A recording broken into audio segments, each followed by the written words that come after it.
This is Dan Terrace for BioVideo Daily Show, and I'm here outside of a conference room with Peter Pitts. Peter Pitts, thank you very much. And we're talking here about drug shortages in the United States.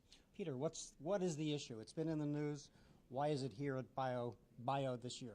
Well, like every other major issue in healthcare, it's important and it's complicated.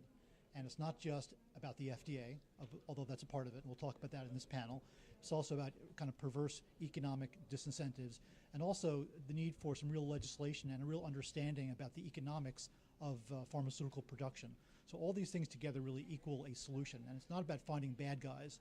It's about finding solutions to these problems, because there are patients out there, they need these products, they've been around for a long time, and there's no excuse for any type of supply chain mismanagement.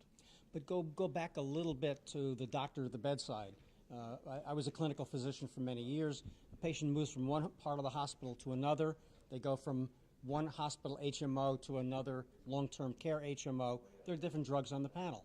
That's not what you're talking about drug shortage, right? That's right. This is about a patient being on a regimen of therapy on a regular basis. Oftentimes we're talking about hospital injectables, largely oncology injectables sometimes as well. And that one day a patient comes in for their treatment and lo and behold, the drug is not available. Why?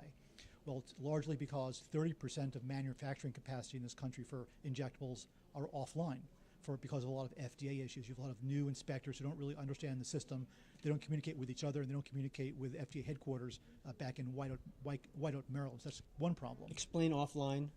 So an inspector goes into a production facility and says, "Oh, I see you've got a problem here. You have to stop manufacturing your product. Stop and fix." So companies do exactly what they're told. They have to do it 100% right. And as a result, there are gaps in manufacturing. And when they say stop, that means whatever's in production right now gets thrown out. And that means stop right now. And the people that have told the manufacturers to stop manufacturing don't know if it could cause a shortage. They don't know if the manufacturer halfway across the country is also stopping their manufacturing plans. So better communications is required. But the FDA inspector's focus is safety. That's absolutely right. You can't ever compromise safety. But you have to understand when to stop a production line and when to give good, solid advice to a production company to make it better. So there's a finesse there as well. Now, in clinical days, it was common for antibiotics to have difficulty finding them. I mean, I think that's pretty well understood. But now it's much more focused on generics, that's right, not branded, and injectables, that's right, not pills. So largely, why the increase and why this difference demography? So largely, these are products that are off patent. They're generic drugs. They're produced at extremely low margins, and they're squeezed. Not only do they have to come in at lower cost because, after all, they're generics, but they also are sold to hospitals through third parties called group purchasing organizations, or GPOs, who take their cut out of it and squeeze very hard so that the hospitals pay as low a price as possible. And the result is that a manufacturer is making almost no margin at all. So any type of manufacturing issue takes the product offline, and it may never come back online. So there needs to be some type of legislative fix that allows a manufacturer of a product that can be in shortage to charge a slightly higher price so that there's value and incentive to stay in the game. Now, I think with cancer drugs there are many options to choose from, but there may be one that the physician really wants and what the patient really wants. The other one that really frightens me are the anesthesia drugs. That's right. So the anesthesia drug is not available.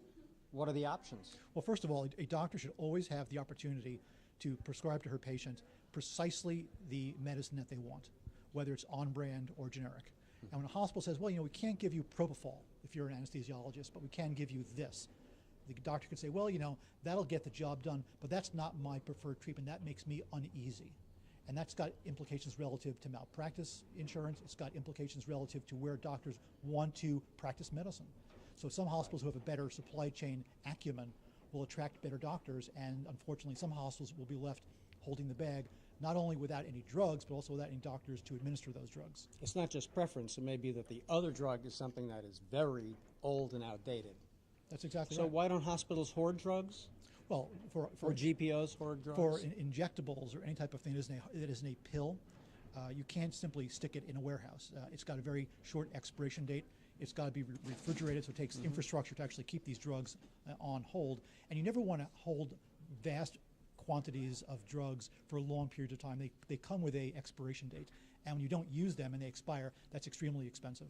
Well, thank you very much. It's an enlightening topic, and enjoy your session in the room coming up very soon. This is Dan Terrace for BioVideo Daily Show. Thank you very much.